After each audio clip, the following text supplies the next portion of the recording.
สบายดีและสวัสดีพ่อแม่พี่น้องฝั่งลาวฝั่งไทยและทั้งต่างประเทศเด้อสบายดียามแรงๆพี่น้องตอนนี้กะประมาณบ่ายสามบ่ายสี่โมงเนาะฝนตก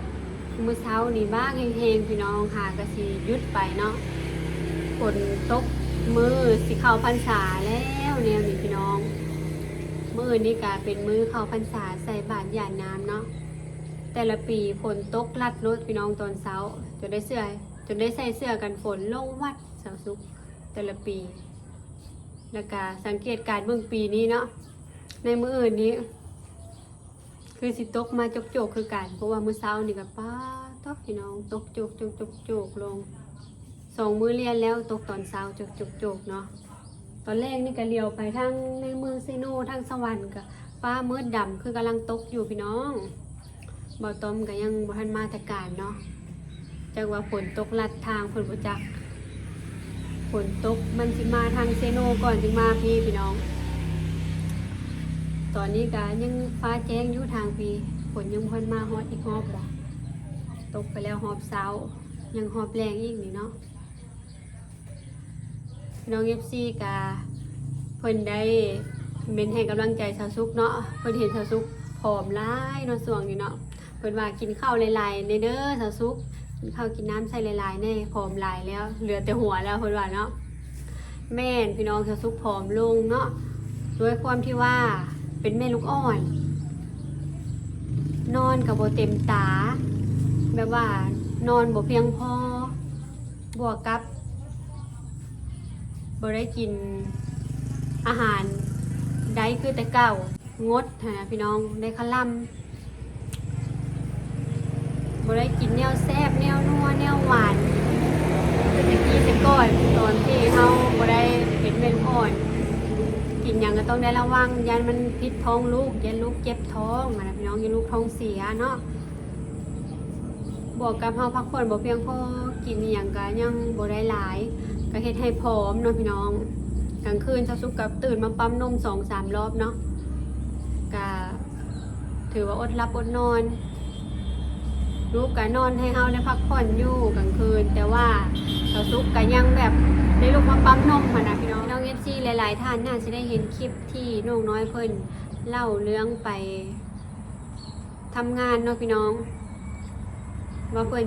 เจอจังไดเนาะ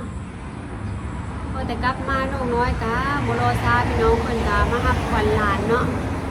มาเช้าสุกก็ได้ถามข่าวๆนำเพิ่นแล้วก็ได้เบิ่งคลิปที่เพิ่นเล่านำเนาะเป็นจังไดน้องน้อยไปทำงานคือเห็นว่าบ่ได้เงินย้ำเงินเดือนเขาก็ถามเพิ่นก็เล่าให้ฟังเล่าแบบหน่อยหนึ่งเรื่องมันก็ยาวอยู่แต่เพิ่นเล่าให้ฟังแบบกระทัดรัดคือสาวสุกได้ฟังเรื่องของน้องกับสงสารน้องพี่น้องที่น้องน้อยเล่าเรื่องเล่าที่เจอมานี่ก็เพื่อแชร์ประสบการณ์บ่อยากให้หมู่เพื่อนไปเจอนายจ้างที่เพิ่นเฮ็ดกับน้องน้อยแบบนี้หั่นน่ะพี่น้องน้องน้อยบ่ได้ตีความหมายรวมเว้าใส่ประเทศไทยเด็ดขาดเนาะพี่น้องน้องน้อยแค่เว้าเฉพาะนายจ้างคนดีที่ทำกับน้องน้อยแค่นั้นเนาะน้องน้อยบ่ได้เว้าใส่ประเทศไทยว่าบ่ดีจังซั่นจังซี่เด้อแล้วก็แต่ละประเทศมันบ่ได้มีคนดีเบิดหรือว่าชั่วเบิดเนาะพี่น้องในทุกประเทศเนาะมีทั้งคนดีและคนบ่ดีเนาะเฮาบ่สามารถไปเว้าว่าโอ้ยประเทศนั้นบ่ดีประเทศนี้ดีเนาะคือบ้านเฮาฝั่งลาวนี่ก็มีทั้งคนดีและคนบ่ดีคือกันเนาะน้องน้อยก็บ่ได้ตีความหมายเว้าใส่ประเทศไทยเนาะพี่น้องน้องน้อยแค่มาเล่านายจ้างคนนั้นซื่อๆว่าเพิ่นได้เฮ็ดกับน้องน้อยประมาณนี้เขาทุกถามว่าถ้าได้รับเงินนี่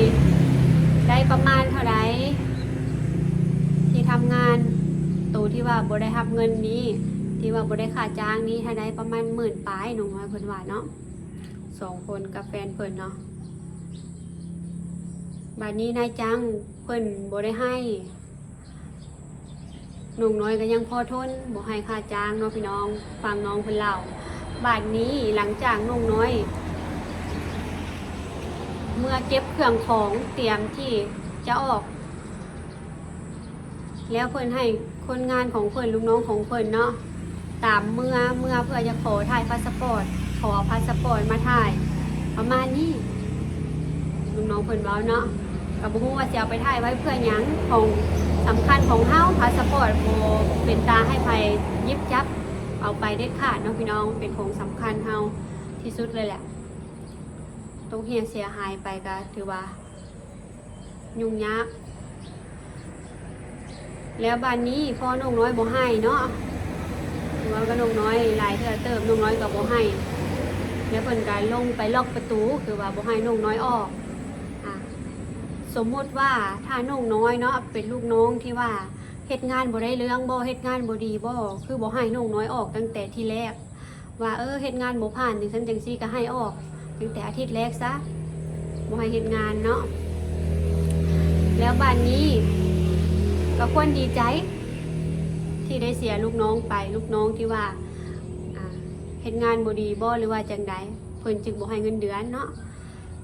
ก็ควรให้ออกบอกกันดีๆก็ได้บ่สมควรมาเฮ็ดแบบนี้นะความคิดของชาวซุกเนาะพี่น้องอันนี้เนาะน้องน้อยกับพ่อทนอยู่ถ้าว่าบ่ให้เงินเดือนแต่ว่ามาเฮ็ดแบบนี้เฮ็ดให้น้องน้อยกับตกใจว่าเราเฮ็ดหยังไปหลายอย่างเนาะพี่น้องเฮาก็บ่รู้ว่าเพิ่นสิเฮ็ดเพื่อหยังแบบนี้นะน้องน้อยเจอเหตุการณ์นี้ชาวซุกก็เข้าใจอยู่ว่าต้องหวาดกลัวต้องย้านไปที่ว่าบ่ได้อยู่จุดนั้นก็คือสิบ่ฮู้ว่าตอนนั้นน้องน้อยรู้สึกแนวใดนะพี่น้องแล้วบ้านนี้น้องน้อยก็บ่ได้แต่งเรื่องมาเว้านะพี่น้องเอาเรื่องจริงที่ตัวเองเจอนี่มาเว้าหลายคู่หลายคนเพิ่นไปทำงานเพิ่นเจอเจ้านายดีกันหลายเนาะเจอเจ้านายบ่ดีแบบน้องน้อยนี่ก็มี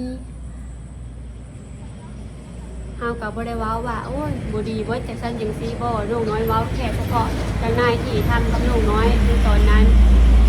น้องน้อยก็ได้ออกจากงานเพิ่นแล้วก็บ่ได้เงินเนาะพี่น้องแล้วก็ได้ไป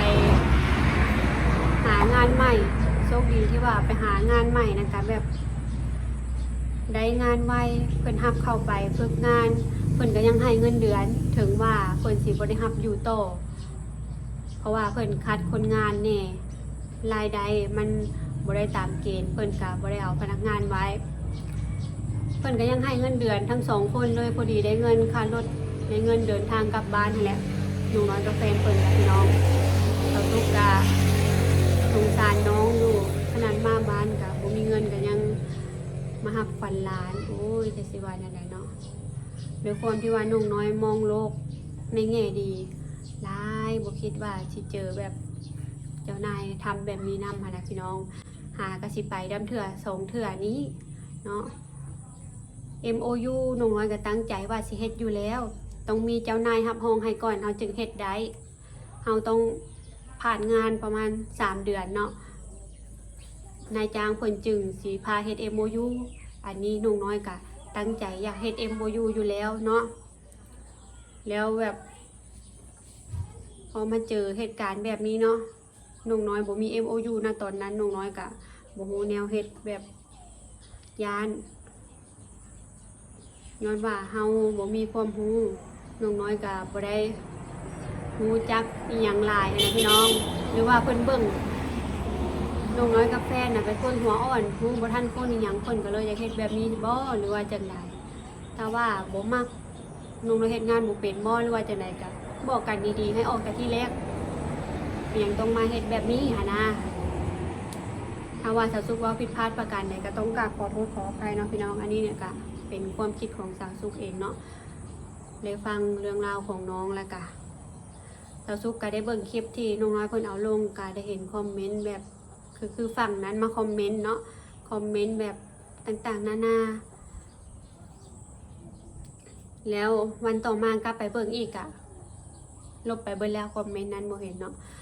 แล้วก็น้องน้อยได้ถ่ายคลิปไว้ในโทรศัพท์ทางน้องเพิ่นก็ญาติเอาโทรศัพท์ไปลบทิ่มตอนนี้น้องน้อยก็กำลังกู้ไฟล์วิดีโอนั้นขึ้นมาบ่ฮู้ว่าสิได้บ่ได้เนาะพี่น้องก็รอลุ้นกันเนาะเจ้านายดีก็มีหลายเจ้านายบ่ดีก็คือน้องน้อยเจออยู่นี่แหละพี่น้องน้องน้อยก็เลยมาแชร์ประสบการณ์ประมาณนี้เนาะพี่น้อง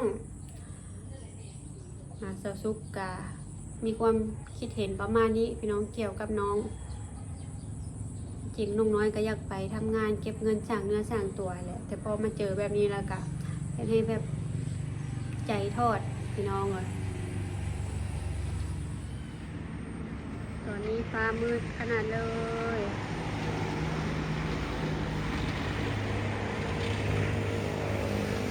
นั่นเป็นทาง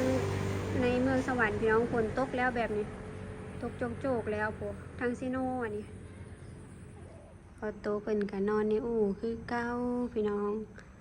เอาแขนเข้าปกไว้กระทอดแขนออกมามักนอนเอาแขนขึ้นแล้วนี่คือใกล้สิตื่นแล้วบัดนี้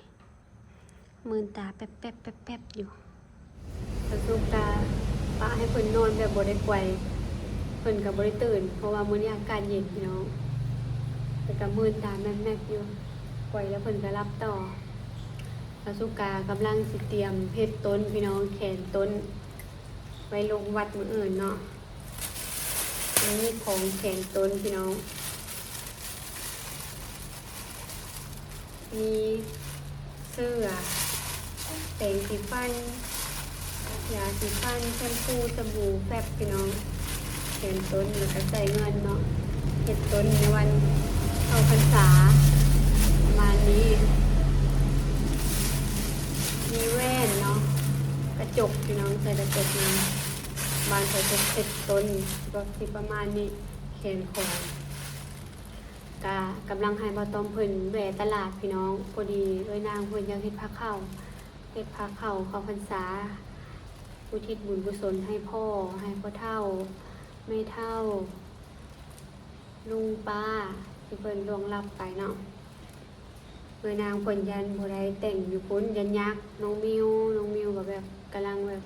ซนวิ่งพุ่นวิ่งพี่นะพี่น้องลงวัดกะเพิ่นว่าสิไปใส่บาตรซื่อๆพังเบิ่งว่าสิไปได้ไปบอกอยู่ฟังพุ่นเนาะเพิ่นก็เลยอยากฟังให้สาวสุเฮ็ดพระเข้าฟังนี้ก่อนงั้นเพิ่นบ่ได้ไปฟังนั้นสาวสุก็ให้บ่ต้องเพิ่นเข้าไปซื้อนางเพิ่นว่าอยากให้ซื้อกุ้งเนาะซื้อปิ้งไก่เซโนเอามาซับแต่งพระเข้าผ้าหนึ่งเลยแล้วสาวสุก็ให้บ่ต้องเพิ่นซื้ออ้อมสาร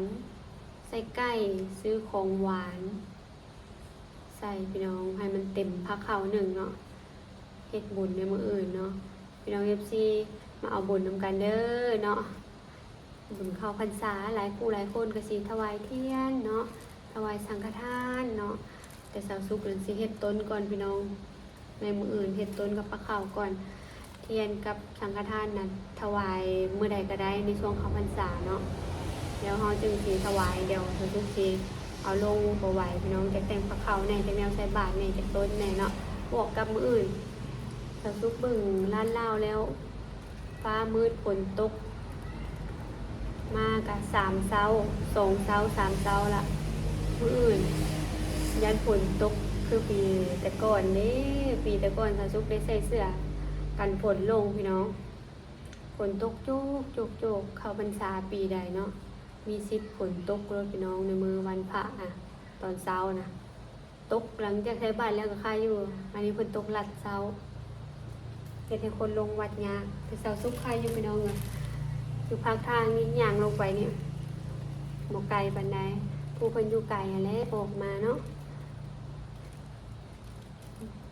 รับโตพี่น้องเอาโตก็ได้พอเพิ่นมาก็มอบหน้าที่ให้พอเพิ่นเอาพอเพิ่นก็บ่ได้เอาเบิดมื้อสุกก็สิให้พอเพิ่นเอาหลังจากเลิกการมาสุกก็พอดีได้เวลาพักผ่อนแน่ปั๊มนมแน่เนาะพี่น้องชีวิตแม่ลูกอ่อนวนเวียนไปประมาณนี้ล่ะพ่อแม่พี่น้องสำหรับใครที่ว่าเคยเป็นแม่ลูกอ่อนคือสิแบบผู้ดีเนาะชีวิตแม่ลูกอ่อนพี่น้องกว่าสิผ่านไปได้ในแต่ละวันเนาะเลี้ยงลูกจนว่าลูกแขนแอวพี่น้องเลยจึงฮู้คุณพ่อคุณแม่ว่าเลี้ยงเฮามานั้นลำบากซำใดแต่ก่อนบ่เคยฮู้ว่าเขาเจ้าเลี้ยงลูกเป็นแนวใดลำบากลำบนซำใดจนมีลูกเองเห็นเอื้อยได้ลูกก็ยังบ่ฮู้ว่าเอื้อยนั้นลำบากประมาณใดในการเลี้ยงลูกทำให้ยุ่งกัดบ่ลูก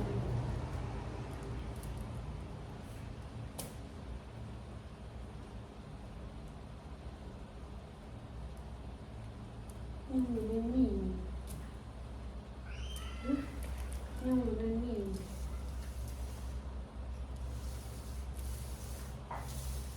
ตอนนี้ฝนกำลังตกปล่อยๆมาพี่น้องโตก็ตื่นพอดีสำหรับคลิปนี้สาวสุกะขอตัวลาไปก่อนเด้อสบายดีบ๊ายบาย